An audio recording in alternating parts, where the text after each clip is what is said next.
महाभारत का युद्ध धर्म और अधर्म की लड़ाई थी। यह युद्ध केवल दो परिवारों के बीच का संघर्ष नहीं था, बल्कि यह सत्य और असत्य, न्याय और अन्याय के बीच का महासंग्राम था। कौरवों ने पांडवों का राज छीन लिया था धोखे से। पांडव न्याय चाहते थे। उन्होंने अपने अधिकारों के लिए संघर्ष किया, लेकिन कौरवों ने उन्हें हर बार छल और कपट से हराने की कोशिश की। उन्होंने अपना राज्य वापस लेने के लिए युद्ध की घोषणा कर दी। यह युद्ध केवल एक राज्य के लिए नहीं, बल्कि धर्म की स्थापना के लिए था।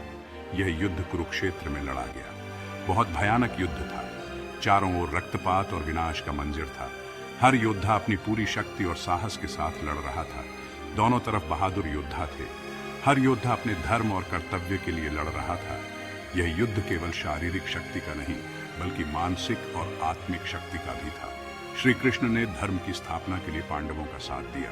उन्होंने अर्जुन को गीता का उपदेश दिया, जिससे अर्जुन को अपने कर्तव्यों का बोध हुआ और उसने युद्ध में अपनी पूरी शक्ति लगा दी। 18 दिन तक यह युद्ध चला। लाखों लोग मारे गए। हर दिन नए नए योद्धा युद्ध भूमि में गिरते रहे।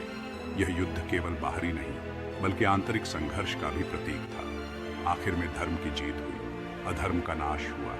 पांडवों ने अपने अधिकार और न्याय को प्राप्त किया। यह विजय केवल एक राज्य की नहीं, बल्कि सत्य और धर्म की थी। यह युद्ध हमें सिखाता है कि हमें हमेशा सही का साथ देना चाहिए। चाहे कितनी भी कठिनाइयां आएं, हमें अपने धर्म और सत्य के मार्ग पर अडिग रहना चाहिए। कभी भी गलत के आगे नहीं झुकना चाहिए। हमें अपने सिद्धांतों और मूल्यों के लिए लड़ना चाहिए, चाहे परिणाम कुछ भी हो।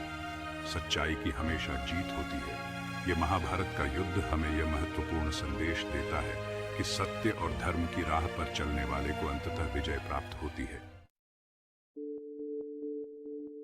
भीष्म कौरवों की सेना के सबसे बलवान योद्धा थे। वे अपनी वीरता और अडिग निष्ठा के लिए प्रसिद्ध थे। कोई उन्हें हरा नहीं सकता था। उनके युद्ध कौशल और रणनीति अद्वितीय थी। उन्हें इच्छा मृत्यु का वरदान था, जिससे वे अपनी मृत्यु का समय स्वयं चुन सकते थे। यह वरदान उन्हें उनके तप और त्याग के कारण प्राप्त हुआ था। श्री कृष्ण जानते थे कि भीष्म को युद्ध में हराना नामुमकिन है। उन्होंने अर्जुन के साथ मिलकर एक योजना बनाई। श्री कृष्ण ने युधिष्ठिर को भीष्म के सामने शिखंडी को खड़ा करने को कहा। शिखंडी पहले स्त्री थे और भीष्म ने प्रतिज्ञा की थी कि वे किसी स्त्री पर वार नहीं करेंगे। भीष्म ने शिखंडी पर वार नहीं किया। वे अपने सिद्धांतों के प्रति सच्चे रहे और अपने हथियार नीचे कर दिए। अर्जुन ने इस मौके का फायदा उठाया और उन्होंने भीष्म पर बाण चलाए। अर्जुन ने अपने गुरु के आदेश का पालन करते हुए भीष्म पर लगातार बाणों की वर्षा की। भीष्म बाणों की शैया पर लेट गए। उनका शरीर बाणों से ढक गया था, लेकिन उनकी आत्मा अडिग रही। उन्होंने अपनी मृत्यु का समय चुन लिया। भीष्म ने अपने जीवन के अंतिम क्षणों में भी धर्म और नीति का पालन किया और अपने त्याग से सभी को प्रेरित किया। द्रोणाचार्य कौरवों के गुरु थे। वो धनुर्विद्या में माहिर थे। श्री कृष्ण जानते थे कि द्रोणाचार्य को युद्ध में हराना आसान नहीं है। श्री कृष्ण ने युधिष्ठिर से कहा कि द्रोणाचार्य को युद्ध में छल से हराओ। युधिष्ठिर ने युद्ध में यह बात फैला दी कि अश्वत्थामा मारा गया। द्रोणाचार्य को अपने बेटे अश्वत्थामा से बहुत प्यार था। द्रोणाचार्य ने युधिष्ठिर की बात मान ली। उन्होंने अपने हथियार डाल दिए। तभी द्रौपदी के भाई धृष्टद्युम्न ने द्रोणाचार्य को मार डाला। कर्ण कौरव सेना का एक महान योद्धा था। वह अपनी वीरता और युद्ध कौशल के लिए प्रसिद्ध था। युद्ध के मैदान में उसकी उपस्थिति ही दुश्मनों के दिलों में भय पैदा कर देती थी।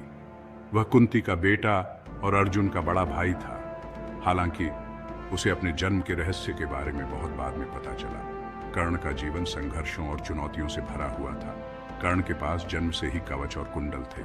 ये दिव्य कवच और कुंडल उसे सूर्य देवता से प्राप्त हुए थे, जो उसे अजेय बनाते थे। इनकी वजह से कोई भी योद्धा उसे पराजित नहीं कर सकता था। इंद्र को पता था कि कर्ण के कवच और कुंडल की वजह से अर्जुन उसे नहीं हरा पाएगा। इंद्र, जो अर्जुन के पिता थे, ने एक योजना बनाई ताकि कर्ण को कमजोर किया जा सके। इंद्र ने ब्राह्मण का रूप धारण किया और कर्ण से कवच और कुंडल दान में मांग लिए। कर्ण, जो अपनी दानवीरता के लिए प्रसिद्ध था, ने बिना किसी हिचकिचाहट के उन्हें दान कर दिया। कर्ण ने दानवीरता दिखाते हुए अपना कवच और कुंडल इंद्र को दान कर दिए। यह एक बहुत बड़ा त्याग था, क्योंकि वह जानता था कि इसके बिना उसकी रक्षा कमजोर हो जाएगी। कर्ण ने अपनी रक्षा के लिए इंद्र से अमोघ शक्ति प्राप्त की। यह शक्ति एक दिव्य अस्त्र था, जो केवल एक बार प्रयोग किया जा सकता था। कर्ण ने इसे अर्जुन के खिलाफ उपयोग करने का निश्चय किया। इस प्रकार कर्ण ने अपनी दानवीरता और वीरता का अद्वितीय उदाहरण प्रस्तुत किया। अश्वत्थामा द्रोणाचार्य के बेटे थे। वो कौरवों के वफादार थे। अपने पिता की मौत का बदला लेने के लिए अश्वत्थामा ने एक भयानक काम किया। रात के अंधेरे में उसने सोते हुए पांडवों पर हमला कर दिया। उसने पांडवों के बेटों को मार डाला। यह युद्ध के नियमों के खिलाफ था। अश्वत्थामा के इस काम से युद्ध और भी भयानक हो गया। शल्य मद्र देश के राजा थे। कौरवों ने उन्हें धोखे से अपनी सेना में शामिल कर लिया था। शल्य कर्ण के सारथी बने। युधिष्ठिर जानते थे कि शल्य कर्ण की कमजोरियों को जानते हैं। युद्ध के दौरान युधिष्ठिर ने शल्य से कर्ण की तारीफ करने को कहा। शल्य ने अनजाने में कर्ण की कमजोरियों को बता दिया। कर्ण का मनोबल टूट गया।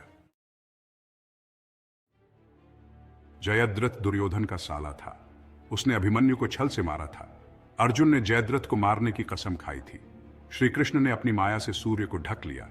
जयद्रथ को लगा कि सूरज डूब गया है। वह अर्जुन से युद्ध करने चला आया। तभी श्री कृष्ण ने सूर्य को प्रकट कर दिया। अर्जुन ने जयद्रथ को मार डाला। श्री कृष्ण महाभारत युद्ध में पांडवों के सारथी और मार्गदर्शक थे। उन्होंने अपनी चतुराई और नीति से पांडवों को जीत दिलाई। उन्होंने धर्म की स्थापना की। श्री कृष्ण ने युद्ध में कई महत्वपूर्ण भूमिकाएं निभाई। उन्होंने भीष्म, द्रोणाचार्य और कर्ण जैसे महान योद्धाओं को हराने की योजना बनाई। उन्होंने अर्जुन को गीता का उपदेश देकर उन्हें कर्म करने के लिए प्रेरित किया। श्री कृष्ण महाभारत के एक महत्वपूर्ण किरदार हैं। उन्होंने धर्म की स्थापना और अधर्म के नाश में महत्वपूर्ण भूमिका निभाई।